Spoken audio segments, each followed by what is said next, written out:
indications were that we were going to have to play Jonathan more. And that's kind of what we did. It's, you know, it's the way the schedule's been broken out, though. There's been, unless you look at it, you don't think he's played that much, because there's been times where we've given him back-to-backs, and there's times where he's had a few days, and there's times where the All-Star break and things like that where he's had his time. Would we, you know, I guess in the big picture, I'd prefer to be in more of a, in the 50s somewhere, but we'll discuss that in a month. The thing is, like, they're having these breaks that allow you guys to be strategic about it. Two days left, you know, and I, you know, we have a good enough relationship where I ask him even this morning if he wants to go, or tell him what we're doing in practice, see what he wants. So. Does he ever surprise you and say, you know, I mean, he's usually almost always out there. No, he'll. Okay. I think it's pretty good handle on when he's gonna and when he's not. Okay. And he likes the day after to look at his games, and a lot of times that's enough. Okay. So.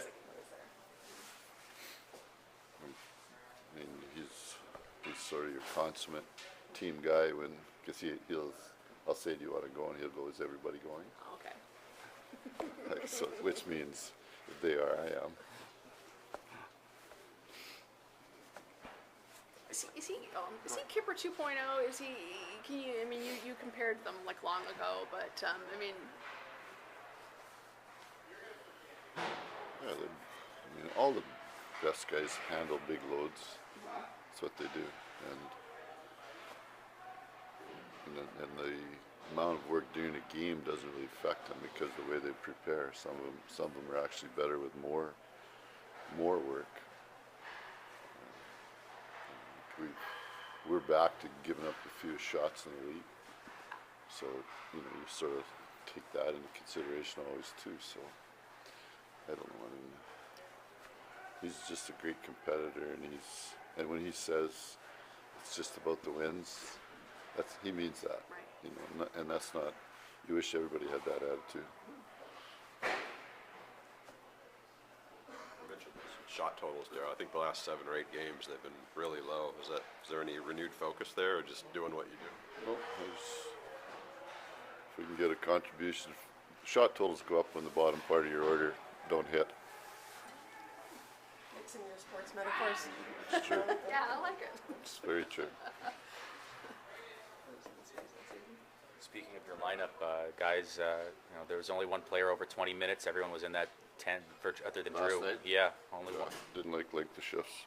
Some guys stay on the ice too long. They hurt us.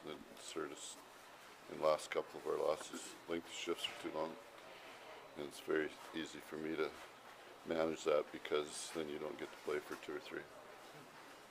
They get the message. Well, either they do or they don't. Doesn't really matter to me.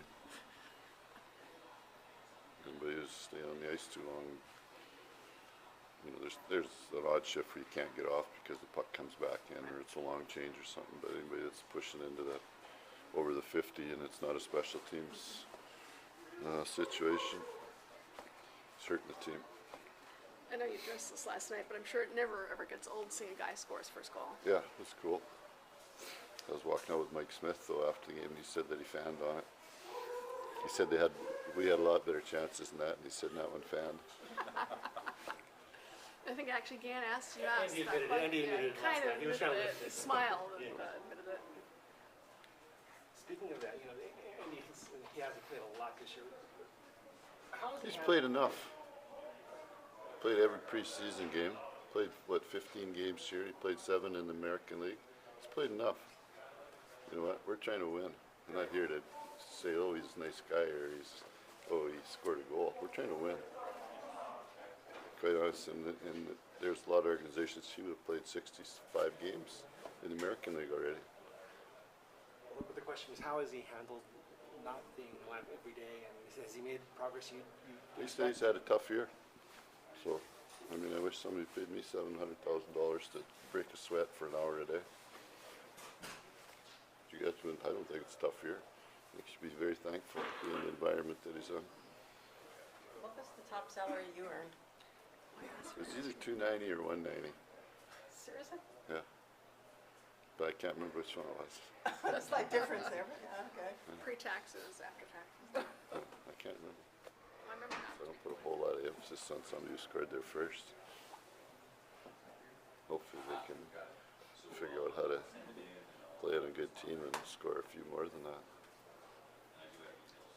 Get back to Quick for a second.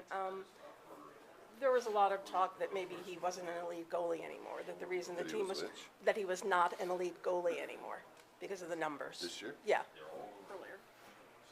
all these statisticians and advanced stats and things like that. Oh, that's too bad. That's basically those are the people that don't want somebody to do well. To prove their theories, yeah. Yeah, they don't want somebody to do well. And then now with all this found data that you can use when you lose instead of use when you win.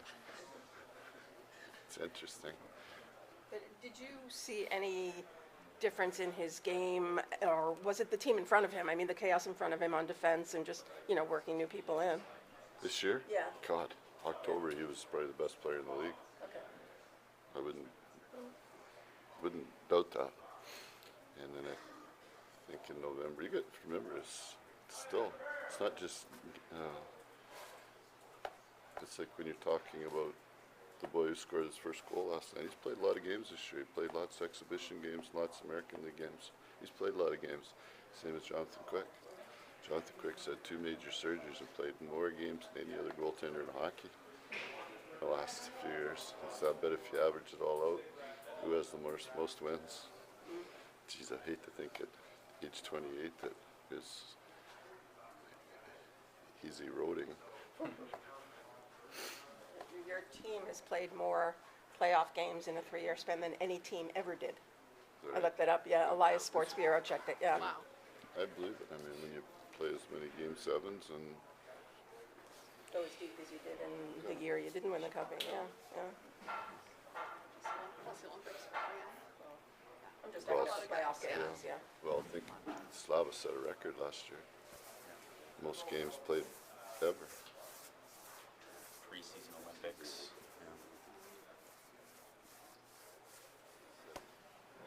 Darryl, has Sakara, maybe by extension, allowed you to manage Doughty a little bit? His numbers have been down a little. Yeah, a little bit. It's 3 or 4 minutes is a lot, and you know what? You're looking for the quality, not the quantity. I think Anders can take some of those situations, and he still hasn't. We're still using Drew primarily if he's not in the penalty box on the first part of the penalty killing. So we haven't used Andre in that yet, but we kind of like, if Robin and Drew are to be in the first part, and usually for the most part Muzz and Green are in the second one, so we're not breaking up partners, but one of them's in the penalty box, then we go that way. I still think it's an adjustment. I think that the schedule, I don't think he was as sharp last night as he was the prior 3 games. I think it's adjustment. How far along is Marty to fulfilling what he needs to fulfill to be able to get back into the I lineup? have no idea if he's a week or 2 weeks, or I really have no idea. Those things I don't even ask, or till somebody comes and says I'm game ready or he's game ready, then I think about him.